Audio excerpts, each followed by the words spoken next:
मोदी मंत्रिमंडल में आज कुल 43 मंत्रियों ने शपथ ली है। बड़ा मैसेज देने की कोशिश, क्योंकि रविशंकर प्रसाद से इस्तीफा लिया गया। मेसा रवि त्रिपाठी और रविंद्र और साथ ही ब्रिजेश, मेरे तीन सहयोगी मेरे साथ इस वक्त लाइव। इसके अलावा मेरे साथ पत्रकारों का एक बड़ा पैनल भी मौजूद है, लेकिन सूत्रों रविंद्र आपको नजर आ रहे हैं और रवि त्रिपाठी मेरे साथ जुड़ेंगे, लेकिन ब्रिजेश आपको नजर आ रहे हैं। सबसे पहले रविंद्र, 77 हो गए, 77 अब मोदी कैबिनेट में मंत्री हो गए हैं।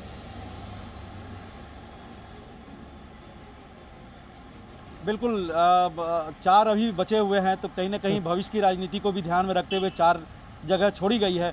लेकिन 77 में आप देखिए कि जैसा आपने भी बताया, और जो जब मंत्रियों के नाम का खुलासा हुआ उसके बाद से ही कि हर राज्य का जो पॉलिटिकली वाइब्रेंट है या पॉलिटिकली ज़रूरत है बीजेपी का, वहाँ से प्रतिनिधित्व दिया गया है। और खासकर जहाँ चुनाव राज्य है या आने वाले 1-2 साल में जहाँ चुनाव होने वाले हैं, चाहे कर्नाटक हो या फिर महाराष्ट्र की राजनीति को ध्यान में रखते हुए वहाँ से 4 मंत्रियों को लाया गया है। उत्तर प्रदेश से शासक को लाया गया है। एनडीए कोalition से जेडीयू को खुश किया गया है। हालांकि वो जिसको उनको जीतना चाहिए था उतना नहीं मिला है, लेकिन उनके मंत्री बने हैं इस मंत्रिमंडल में। उसी तरह से अनुप्रिया पटेल को भी जगह मिला है। तो कहीं ना कहीं जो अलायंस है, हालांकि निषाद पार्टी अभी भी नाराज़ है कि परवीन निषाद को जगह नहीं मिली है इसमें, लेकिन जो कोalition के लोग हैं, क्योंकि रामदास अठावले के अलावा कोई था नहीं इसमें, तो कम से कम ये कह सकते हैं कि एनडीए गवर्नमेंट का विस्तार हुआ है। ये भी आप कह सकते हैं कि जिसमें जेडीयू भी आज शामिल हो गया है, लोजपा भी शामिल हो गया है, अपना दल भी शामिल हो गया है, और रामदास अठावले की रिपब्लिकन पार्टी भी इसमें शामिल है। कुल मिलाकर कह सकते हैं कि युवाओं से सुसज्जित है, टेक्नोक्रेट से सुसज्जित है, अनुभवी लोगों को रखा गया है। 4 मुख्यमंत्री इसमें हैं। तो कहीं प्रधानमंत्री का जो मंथन था उसका ही स्वरूप दिखने को मिल रहा है। और जो आने वाले 3 साल में बीजेपी सरकार की जो योजना है या प्रधानमंत्री मोदी का जो विजन है उसको आगे लेकर चलेंगे। हालांकि जो चेहरे थे वो इस पिछले 7 साल से उसमें कई चेहरे गायब हो गए हैं। खासकर रविशंकर प्रसाद और प्रकाश जावड़ेकर, 2 ऐसे चेहरे थे जो आपने टीवी पर भी देखा, सरकार की तरफ से प्रवक्ता की भी भूमिका निभा रहे थे, और पार्टी में जब संकट होता था उस समय भी वो प्रेस कॉन्फ्रेंस करने के लिए इन दोनों को ही भेजा जाता था। तो वो 2 चेहरे नज़र नहीं आएंगे, लेकिन कहीं ना कहीं कह सकते हैं कि एक फ्यूचरिस्टिक एक प्लान को ध्यान में रखते हुए बीजेपी और प्रधानमंत्री नरेंद्र मोदी ने मंथन करने के बाद इन लोगों को शामिल किया है। मैं रविंद्र आपके पास आऊंगा। मेरे साथ ब्रिजेश इस वक्त जुड़ चुके हैं, जी मीडिया संवाददाता। इसके अलावा मेरे साथ उमाकांत लखेड़ा जी हैं, सीनियर जर्नलिस्ट हैं, और आलोक मेहता भी हैं, वो भी मेरे साथ हैं। मैं सर आपके पास आऊं, लेकिन एक कमेंट जो मेरे सहयोगी ग्राउंड पर हैं उनसे एक कमेंट ले लेते हैं। नीतीश खुश है, जेडीयू खुश है? ब्रिजेश, देखिए, खुश है तभी ये मंत्रिमंडल में शामिल भी हुए हैं, लेकिन उसका खामियाजा जो रविशंकर प्रसाद के बारे में बार बार बात हो रही है अमन, कि उनको एग्जिट का रास्ता क्यों दिखाया गया। तो जैसे एंट्री हुई आरसीपी सिंह की और जेडीयू की, तो उसी का हो सकता है कि कैबिनेट में, क्योंकि आप 2019 की बात करें तो उस समय भी बिहार को 6 ही मंत्रिमंडल में जगह मिली थी। 3 कैबिनेट में थे, एक के एमओएस स्वतंत्र प्रभार में थे, और 2 नित्यानंद राय और सोनी चौबे ये राज्य मंत्री थे। इस बार अगर देखा जाए तो कद बढ़ा है बिहार का, क्योंकि जो आरके सिंह स्वतंत्र प्रभार के थे वो कैबिनेट में आ गए हैं।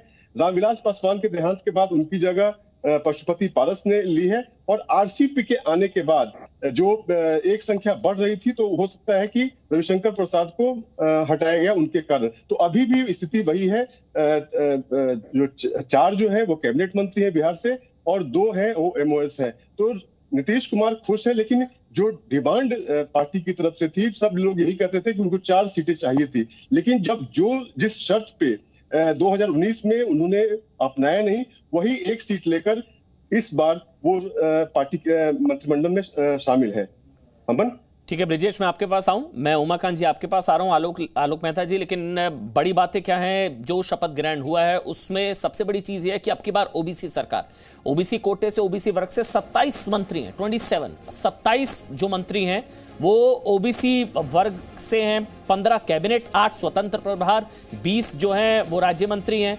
इसके अलावा एससी एसटी का भी प्रतिनिधित्व इसमें है, एससी के 12 मंत्री, एसटी के, अच्छा, और इसके अलावा 15 कैबिनेट, 8 स्वतंत्र प्रभार और 20 राज्य मंत्री। 15 कैबिनेट, 8 स्वतंत्र प्रभार और 20 राज्य मंत्री। नई कैबिनेट में उत्तर प्रदेश से 7 मंत्री, उत्तर प्रदेश से 7 मंत्री, जिसमें जो अपना दल की अनुप्रिया पटेल, कौशल किशोर, बीएल वर्मा, एसपी सिंह बघेल, अजय मिश्र टेनी, उत्तर प्रदेश से, बंगाल, कर्नाटक, महाराष्ट्र से 4-4 मंत्री, सबका प्रतिनिधित्व। चुनावी राज्यों के लिहाज से गुजरात का भी खासा ध्यान रखा गया है। मोदी कैबिनेट में 36 नए मंत्री और 7 का प्रमोशन। तो कुल मिलाकर रविशंकर प्रसाद का इस्तीफा, अब देश को नया कानून मंत्री। अब देखिए सबसे ज्यादा जरूरी हो जाता है पोर्टफोलियो एलोकेशन, किसको कौन सा मंत्रालय दिया जाएगा। विशाल पांडे इस वक्त जी मीडिया संवाददाता इस वक्त मेरे साथ जुड़ चुके हैं। विशाल, बड़ा मैसेज आपके हिसाब से यूपी के लिहाज से? अमन, बिल्कुल उत्तर प्रदेश के लिहाज से एक बड़ा संदेश देने की कोशिश इस मंत्रिमंडल विस्तार के जरिए की गई है, क्योंकि यूपी से 7 चेहरों को मंत्रिमंडल में जगह मिली है और इस 7 चेहरे के साथ कुल मिलाकर उत्तर प्रदेश के कोटे से अब 15 मंत्री हो गए हैं केंद्र सरकार में। और प्रधानमंत्री नरेंद्र मोदी भी उत्तर प्रदेश से आते हैं। दरअसल 6 महीने बाद यूपी में विधानसभा के चुनाव होने हैं और विधानसभा चुनाव से पहले जातिगत समीकरण को पूरी तरह से फिट किया गया है। 3 ओबीसी, 3 एससी और 1 ब्राह्मण फेस को जगह मिली है उत्तर प्रदेश से। खासतौर पर अनुप्रिया पटेल, जो कि कुर्मी बिरादरी में उनकी अच्छी पकड़ है, पूर्वांचल और बुंदेलखंड के लिहाज से उनको आगे किया गया है। इसके अलावा पंकज चौधरी 6 बार से महाराजगंज से सांसद हैं, बहुत ही विषम परिस्थितियों में भी ये चुनाव जीता करते रहे हैं। जब बीजेपी की लहर भी नहीं हुआ करती थी यूपी में, कुर्मी फेस हैं, इनको भी जगह दी गई है। 2 कुर्मी उत्तर प्रदेश से बनाए गए हैं। लगभग 5% के आसपास कुर्मी वोट बैंक पूर्वी यूपी और बुंदेलखंड के इलाके को मिलाकर है। इसके अलावा इसमें बीएल वर्मा, जो कि राज्यसभा सांसद हैं, बदायूं से मूल रूप से है, पहली बार राज्यसभा के सांसद बनाए गए हैं, उन्हें मंत्री पद की शपथ दिलाई गई है। बीएल वर्मा लोध चेहरा है बीजेपी के, क्योंकि अभी कल्याण सिंह का जो कद था, धीरे धीरे उनकी तबीयत खराब होती गई, अभी वो अस्पताल में भर्ती हैं। तो बीजेपी एक लोध चेहरे को उत्तर प्रदेश में आगे करना चाहती है, इसलिए बीएल वर्मा को इसके लिए आगे किया है। इसके अलावा एसपी सिंह बघेल, हालांकि वो एसटी कोटे से आते हैं, लेकिन उनकी पकड़ पाल,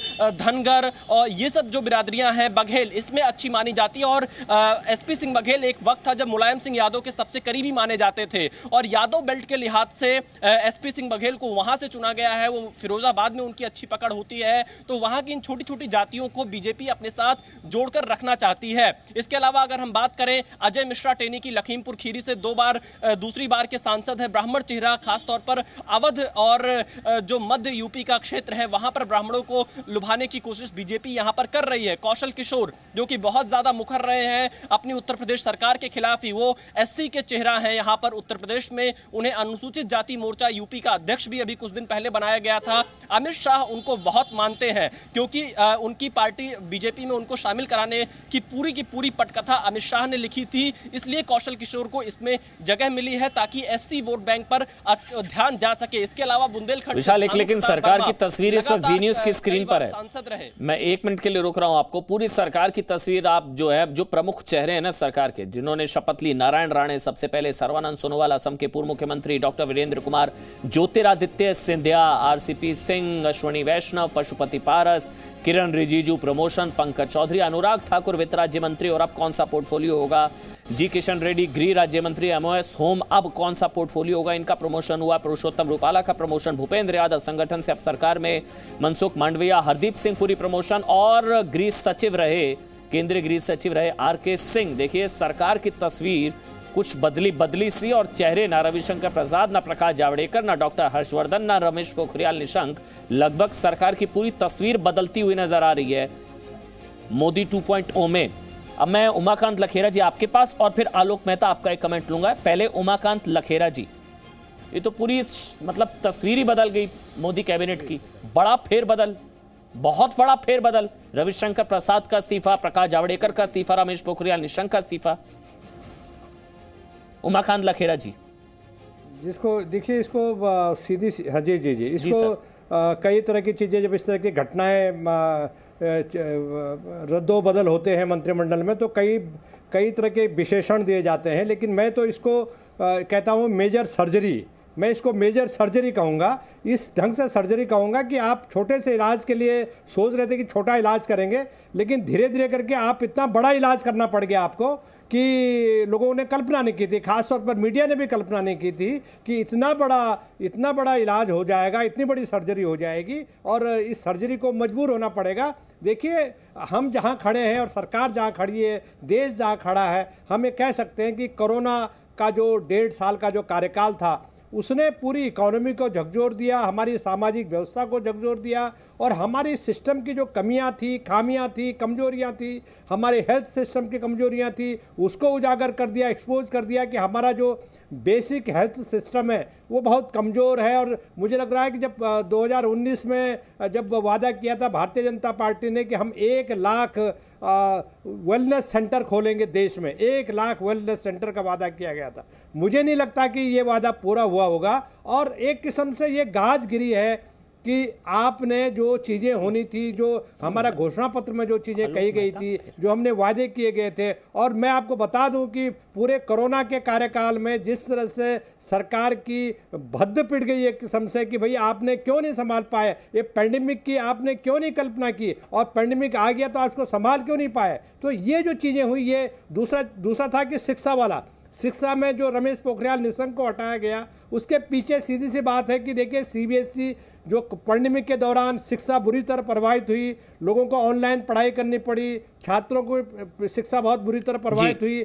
दूसरा, कई तरह के जो विवादास्पद चीजें उभरी हैं एचआरडी मिनिस्ट्री में, शिक्षा मंत्रालय में। लेकिन उमाकांत लखेरा जी, ये तमाम चीजें आप ठीक कह रहे हैं, हटना वो बहुत ज्यादा लोगों को आश्चर्यजनक है। आप ये कह रहे हैं कि इमेज मेकओवर की ये कोशिश है और ये मजबूरी में करना पड़ा।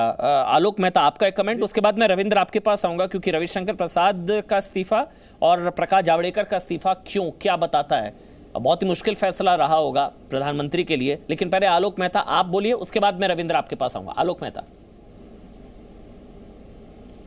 देखिए अमन जी, ये बात ठीक है कि इसको सर्जरी आप कह सकते हैं मंत्रिमंडल में, लेकिन मेरा ऐसा मानना है कि संगठन में भी पहले की सरकारों में फ्रॉम इंदिरा गांधी डेज से कई ऐसे नेता होते थे जिनको संगठन में जब जरूरत हो, रविशंकर प्रसाद एक कहते हैं डायनामिक तो सभी मानते हैं ना, मंत्रालय के कामकाज को लेकर के, आईटी के रूल को लेकर के या कुछ चीज़ों में वो समीक्षा अपनी जगह है। उससे ज़्यादा मुझे लगता है कि ये भी ध्यान रखा गया है। देखिए बिहार में अभी सरकार है, लेकिन आप जानते हैं गठबंधन की सरकार है, उनके लोगों को शामिल किया गया, आपके संवाददाता ने भी बोला। लेकिन मेरा ऐसा मानना है कि संगठन में भी तो ऐसे महासचिव चाहिए जो आगे लड़ें, चाहे वो बंगाल हो, चाहे बिहार हो, या उत्तर प्रदेश हो, या मध्य प्रदेश हो। तो मुझे लग रहा है कि एक संगठन में भी आप आने वाले दिनों में देखेंगे प्रकाश जावड़ेकर, महाराष्ट्र में भी, आज महाराष्ट्र में आप देखिए सरकार कभी, और शिवसेना और अकाली दल के लिए अभी 4 की जगह खाली है।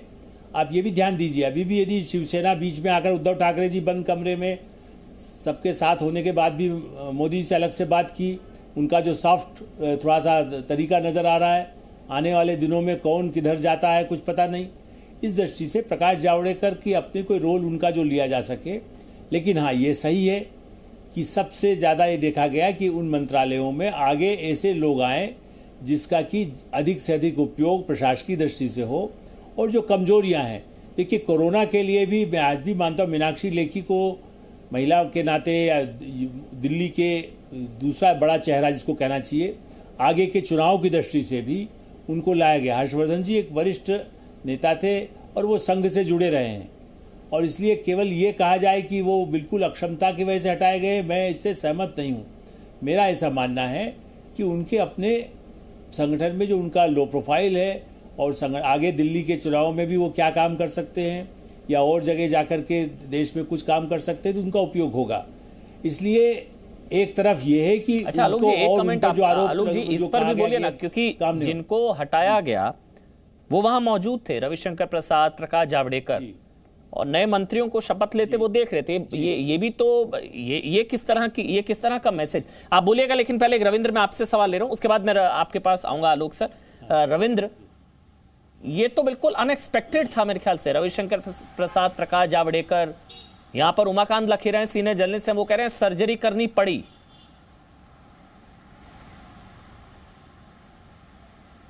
देखिए इसके पीछे बहुत सी बातें, हालांकि दोपहर में ही रविशंकर प्रसाद के बारे में तो जाहिर सी बात है चौंकाने वाला फैसला था, लेकिन प्रकाश जावड़ेकर के बारे में हम लोग दोपहर में भी चर्चा कर रहे थे कि एक बड़े कैबिनेट मंत्री का भी बारे में फैसला जल्द आ सकता है, तो कहीं न कहीं संकेत प्रकाश जावड़ेकर की तरफ था।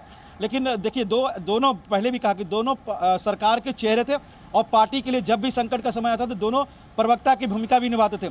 अब रविशंकर प्रसाद के लिए ये दोनों मामले में कह सकते हैं परफॉर्मेंस से ज़्यादा पॉलिटिकल कंपल्सन होगा, या कोई और भी कारण रह सकता है, क्योंकि परफॉर्मेंस को अगर आधार बनाए तो कुछ और भी मंत्री हैं जो अभी भी हैं, कैबिनेट मंत्री हैं या कैबिनेट के मंत्री बने हैं, उनका परफॉर्मेंस का अगर आधार देखा जाए तो उस पर भी कई तरह के सवाल उठते रहे हैं या कई तरह के आरोप लगते हैं। तो कहीं ना कहीं परफॉर्मेंस इन दोनों मामले में से ज़्यादा पॉलिटिकल कंपल्सन बना है।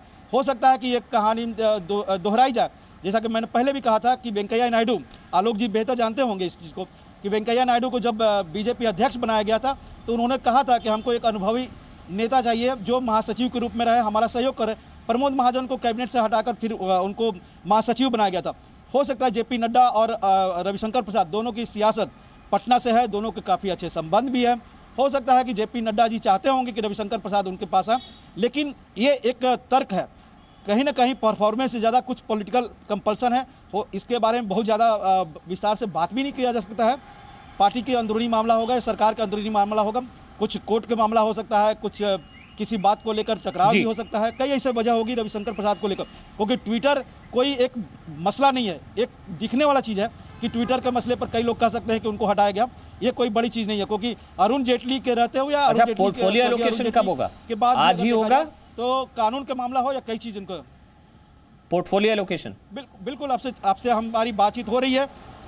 अभी 7:45 हो रहा है, हो सकता है कि 15-20 मिनट में, आधे घंटे के अंदर में आपको पोर्टफोलियो मिल जाए सबके सामने। तो अभी 15-20 मिनट, आधे घंटे के अंदर पोर्टफोलियो एलोकेशन हो जाएगा। इस बीच कैबिनेट मिनिस्टर्स की भी लिस्ट आ गई है रविंद्र, वो आपके पास भी आ गई होगी, जिसमें नारायण राणे, सर्बानंद सोनोवाल जो कैबिनेट मिनिस्टर होंगे, नारायण राणे, सर्बानंद सोनोवाल, डॉक्टर वीरेंद्र कुमार, ज्योतिरादित्य सिंधिया, रामचंद्र प्रसाद सिंह, अश्वनी वैष्णव, किरण रिजिजू, राजकुमार सिंह, हरदीप सिंह पुरी, मनसुख मांडविया, भूपेंद्र यादव, पुरुषोत्तम रुपाला, जी किशन रेड्डी और अनुराग ठाकुर, ये वो 15 नाम जो कैबिनेट होंगे और 28 वो नाम है जो एमओएस होंगे, मिनिस्टर ऑफ स्टेट। 28 और 15 कुल 43 जिन्होंने आज शपथ ली है। रविंद्र, इसमें 15 नाम जो है वो 15 कैबिनेट और 28 एमओएस, मिनिस्टर ऑफ स्टेट। देखिए अमन, ये अश्विनी वैष्णव आप 6ठे नंबर पर देखिए, जिन्होंने कैबिनेट की ओथ ली है, ये पहली बार राज्यसभा बने हैं सदस्य और सीधे कैबिनेट मिनिस्टर बनाया गया। कहीं ना कहीं ये प्रधानमंत्री नरेंद्र मोदी के भरोसा भी जीता है अपने कामों से। और एक बात और है कि ये जब राज्यसभा में आए हैं तो बीजेपी और बीजेडी, नवीन पटनायक, इन दोनों के समर्थन से आए हैं। एक बीजेपी के कैंडिडेट रहे हैं, लेकिन बीजेडी ने इनको सपोर्ट किया था। इनका नवीन पटनायक से भी काफ़ी अच्छा संबंध है, उड़ीसा से आते हैं, वाजपेयी जी के ये सहयोगी रहे हैं। और माना जा रहा है कि जो मिनिस्टर ऑफ कॉर्पोरेशन बनाया गया है, हो सकता है कि इनको थोड़ी देर बाद पता चलेगा, उसका प्रभार इनको दे दिया जाए कैबिनेट के तौर पर। और आप देखिए कि इसमें किरण रिजिजू जो बात हो रही थी, आर के सिंह है, हरदीप सिंह पुरी, इनका प्रमोशन हुआ है। अगर देखा जाए तो कहीं ना कहीं इसके पीछे बहुत बड़ा वजह अगर होगा तो पंजाब विधानसभा चुनाव या पंजाब को लेकर कि सिख समुदाय में अनुराग ठाकुर का भी प्रमोशन है। के लिए कि इसमें अनुराग ठाकुर का प्रमोशन है जो कि वित्त राज्य मंत्री हैं, जी किशन रेड्डी उनका प्रमोशन है जो कि गृह राज्य मंत्री, अब पुरुषोत्तम रुपाला का प्रमोशन है, मनसुख मांडविया, हरदीप सिंह पुरी, किरण रिजिजू का प्रमोशन है। कुल 15 कैबिनेट मिनिस्टर्स हैं और 28 जो है वो एमओएस है, मिनिस्टर ऑफ स्टेट, राज्य मंत्री, केंद्र में राज्य मंत्री। तो कुल मिलाकर 43 मंत्रियों ने शपथ ले लिया। बड़ी बात यह कि अब मोदी कैबिनेट में 77 मिनिस्टर्स होंगे। मोदी की नई टीम 77 की है, हो सकते हैं 81, 4 अभी भी खाली हैं। शिवसेना को लेकर कुछ भी आप अंदाजा लगा सकते हैं। Presenting B News app available on Google Play and App Store. Download it now.